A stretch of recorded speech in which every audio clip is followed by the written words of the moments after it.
भी टूट गया। किताबें कहाँ हैं आप? कब हमारी से? तो सब इसी में दब गई। नमस्कार, सादर प्रणाम। गोपाल मिश्रा नाम है हमारा और आपका अपना चैनल टुडे भिलाई देखना शुरू कर चुके हैं आप। आज हम आपको विकास की एक ऐसी चमचमाती तस्वीर से रूबरू कराने जा रहे हैं जिसे देखकर अगर आपकी आंखों में पानी और दिल में गुस्सा ना आए तो फिर समझ लीजिएगा कि एक समाज के तौर पर हम और आप मर चुके हैं।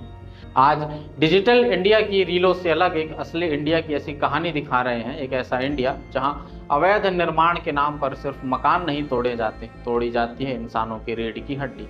हुक्मरान जिसे कानून का राज कहते हैं, प्रशासन इसे सफाई अभियान कहता है, गोदी मीडिया इसे बुलडोजर का इंसाफ बताता है और तालियां पीटता है। लेकिन उन परिवारों से पूछिए जिनका घर टूटता है, जिनके सपनों का आशियाना टूटता है, जिनके रहने का आसरा छिन जाता है, जिसके सर से छत गायब हो जाती है। भरे बरसात में प्रशासन द्वारा बुलडोजर कार्रवाई की जाती है और सिर्फ 2 दिन पहले नोटिस देकर सैकड़ों परिवारों के मकान को उजाड़ दिया जाता है। पूरी खबर है छत्तीसगढ़ के रायपुर से जुड़े एक नकटी ग्राम की। जी हाँ, इस गांव के लोगों पर ऐसा आरोप लगाया गया है कि उन्होंने प्रशासन की जहां विधायक कॉलोनी बनाने का प्रस्ताव आया है उस सरकारी जमीन पर अतिक्रमण करके रखा था। अतिक्रमण भाई, गांव वालों के लिए इस ऐसा अतिक्रमण शब्द और अवैध शब्द प्रयुक्त किया गया है।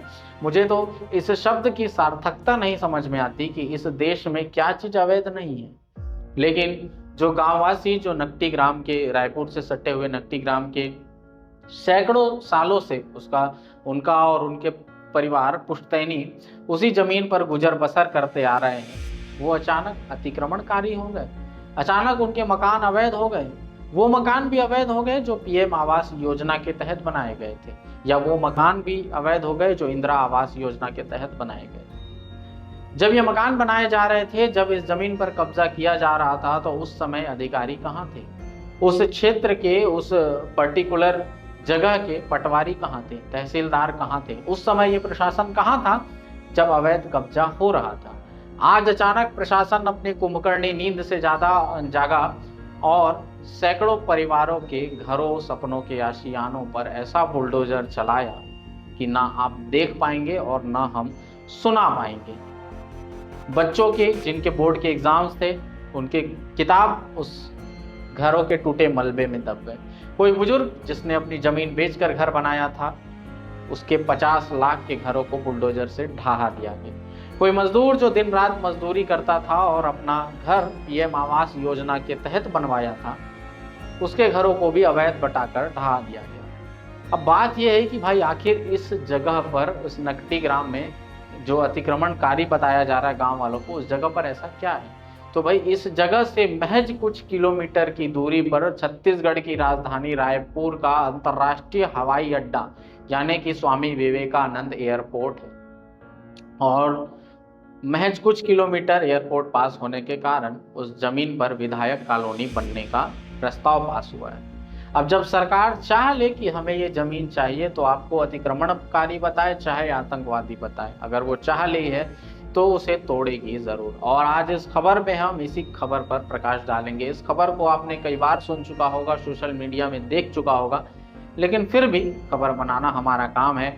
और इस चीज को देखने के बाद हमारे मन को भी काफी ठेस पहुंची है और इस खबर के माध्यम से हम सरकार से सवाल करेंगे कि सरकार ऐसी क्या गलती थी कि हमें इस तरीके से सिर्फ 2 दिन पहले नोटिस देकर हटा दिया गया और बुलडोजर कार्रवाई कर दी गई और बदले में दिया गया। ऐसा नहीं है कि भगा दिया गया तो दिया नहीं गया, लेकिन घर दिया गया सिर्फ एहसान करने के लिए, इस कार्रवाई पर पर्दा डालने के लिए।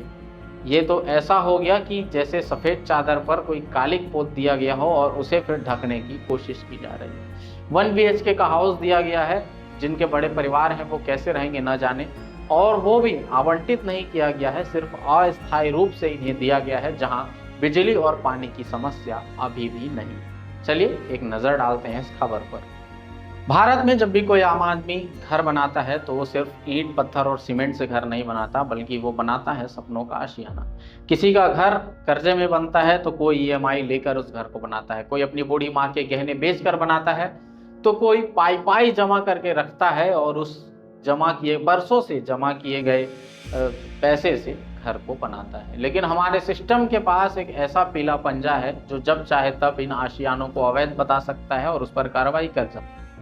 और उस पीले पंजे का नाम है भाई साहब बुलडोजर। जी हाँ, इस बुलडोजर को कानून की बारीकियां समझ में नहीं आती हैं, उसे बस हुक्मराजों का इशारा समझ में आता है और उस इशारे पर बुलडोजर चलता है। तो आज आपको हुक्मराजों के रामराज्य की और सुराज की इस कहानी को पन्ने पलटते हैं और आपको सुनाते हैं इस खबर में कि आखिर एक पूरी कार्रवाई थी क्या। सबसे पहले बात नकटीग्राम के उस किसान की जिसने अपनी खेती की जमीन बेचकर घर बनाया था 50 लाख में। जी हाँ, उसे सिर्फ छुपाने के लिए एक आशियाना चाहिए था और उस किसान ने अपनी पुश्तैनी जमीन को 50 लाख में बेचा और घर बनाया। नींव डलते, पिलर उठते और छत बनते उसने अपनी आंखों से देखा, लेकिन प्रशासन की एक जरा सी कलम चली और 50 लाख का वह महल चंद मिनट में मलबों का ढेर बन गया। जब बुलडोजर चल रहा था तो वो किसान चीख रहा था कि हुजूर मेरी जमीन के कागजात देख लो, मैंने अपनी खेती बेची। लेकिन उस अंधे सिस्टम को उस किसान की चीखें नहीं दिखाई दी, उस बहरे सिस्टम को उस किसान की चीखें नहीं सुनाई दी। उसे तो बस मलबे की गड़गड़ाहट पसंद थी और अब उस किसान के पास न पुश्तैनी खेत बचे और न ही वो 50 लाख का आशियाना जिसमें वो अपने परिवार के साथ रहा करता था। चलिए एक और खबर पर प्रकाश डालते हैं। अगर आपको लगता है कि ये सिर्फ अमीरों और अवैध कब्जाधारियों के साथ हुआ है तो दूसरी कहानी भी सुन लीजिए। इस कहानी में देश के साथ और देश में रहने वाले भारतवासियों के साथ बहुत बड़ा मजाक किया है। ये मलबा किसी प्राइवेट विला का, स्क्रीन पर जो आपको ये मलबा दिख रहा है ये किसी प्राइवेट विला का नहीं है, बल्कि खुद सरकार के प्रधानमंत्री आवास योजना का ढहा हुआ घर है। हाँ, चौंकिए मत, ध्यान से सुन लीजिए।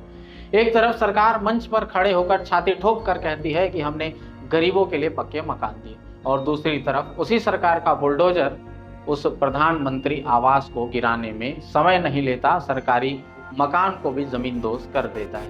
अब जनता ये समझने में असमर्थ है कि प्रधानमंत्री बड़े हैं या बुलडोजर चलाने वाला वो प्रशासनिक अधिकारी। एक हाथ से मकान की चाबी देता है और दूसरे हाथ से बुलडोजर चलाकर उसे ढहा देता है। तो ये कौन सा मास्टर स्ट्रोक है? गरीब बेचारा आज भी खुले आसमान के नीचे बैठकर सोच रहा है कि टैक्स के पैसे पर जो सरकार से लेकर बनवाया था, जो प्रधानमंत्री आवास योजना के तहत वो पैसा स्वीकृत हुआ था, उसे गिराने के लिए अब वो टैक्स कहां से चुकाए। अगली तस्वीर आपकी स्क्रीन पर उस बच्ची की है जिसका बोर्ड एग्जाम कुछ महीनों के बाद होने वाला था। जी हाँ, 18-19 वर्ष की ये बच्ची जो लालटेन की रोशनी में अब पढ़ रही है, क्योंकि अब उसके सर पर छत नहीं रहा। उसके सपनों का आशियाना टूट गया और बोर्ड परीक्षा की तैयारी करने वाले किताबें उस घर के मलबे में दबकर रह गए। सोचकर देखिए उस बच्ची के कितने सपने होंगे। जब वो 12वीं क्लास में एंटर की होगी तो उसने सोचा होगा कि पढ़ लिख कर बड़ी अफसर बनेगी, अपनी माता पिता का सहारा बनेगी। लेकिन अपने माता पिता के इस छोटे से आशियाने में देखा गया वो सपना अब जमींदोज हो चुका है, मलबे में तब्दील हो चुका है। घर गिराते समय वो बच्ची अधिकारियों के सामने हाथ जोड़ती रही, पैर पड़ती रही कि मेरी बोर्ड परीक्षा होने वाली है, मेरा घर तो छोड़ दीजिए। लेकिन बुलडोजर को इंसानों की भावनाएं नहीं दिखाई देती। बुलडोजर अंधाधुंध उसके घर पर भी चला दिया गया। बेटी बचाओ और बेटी पढ़ाओ का नारा देने वाले हुक्मराजों, जरा आकर इस बेटी की फटी हुई किताबों को देखो। तुम चाहते हो कि युवा पढ़े, आगे बढ़े, लेकिन जब तुम उनके घरों को मलबे में गिराते हो तो सिर्फ दीवारें ही नहीं गिरती, बल्कि देश का भविष्य उस मलबे में दब जाता है। उस बच्ची ने परीक्षा तो नहीं दिलाई, लेकिन सरकार की क्रूरता का वो प्रैक्टिकल देख लिया जो उसे जिंदगी भर याद रहेगा। और सिर्फ इतना ही नहीं, ऐसी ऐसी कई कहानियां हैं। किसी बूढ़ी माँ के गहने बेचकर बनाए हुए घर टूट गए, तो कोई मजदूरी दिन रात करता था, खेती करता था और पाई पाई जोड़कर घर बनाया था, उनके भी घर टूट गए। यानी कि यहाँ रहने वाले सभी मध्यम वर्गीय और ग्रामीण इलाकों से बिलोंग करने वाले परिवार थे, जिन्हें अतिक्रमणकारी बताकर इन पर कार्रवाई, बुलडोजर कार्रवाई कर दी गई। कितना अद्भुत विरोधाभास है कि बड़े बड़े घोटालेबाज, बैंकों को चूना लगाने वाले सफेद पोश, बड़े बड़े भूमाफिया आलिशान होटलों और बख्तरबंद गाड़ियों में घूमते हैं, लेकिन उनके अवैध कब्जों पर जब सरकार ढहाने जाती है तो उन्हें कोर्ट से स्टे मिल जाता है।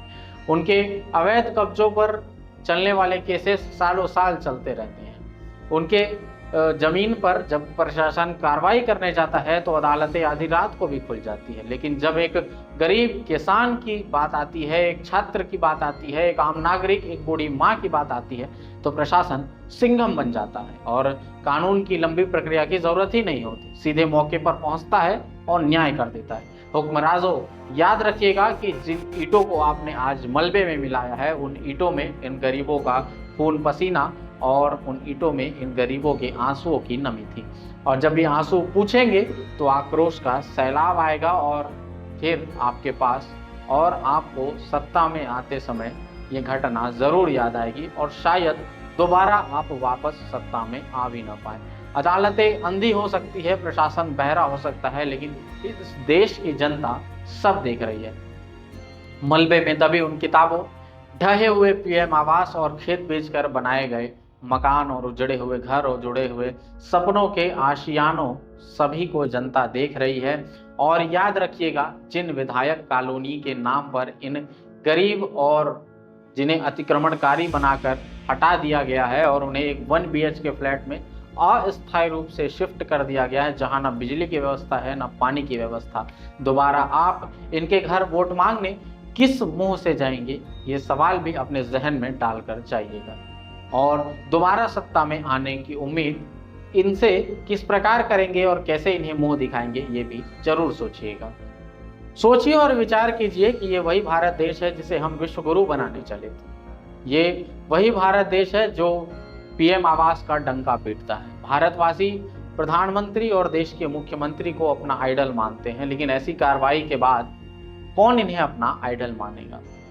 आप इस खबर के बारे में अपनी क्या राय रखते हैं और ग्रामीणों के इस प्रशासन के इस कार्रवाई के बारे में क्या सोचते हैं? अपनी राय कमेंट करके जरूर बताइएगा। फिर मुलाकात ऐसे ही किसी मुद्दे के साथ, तब तक के लिए आपके अपने गोपाल मिश्रा को दीजिए इजाजत। जय हिंद।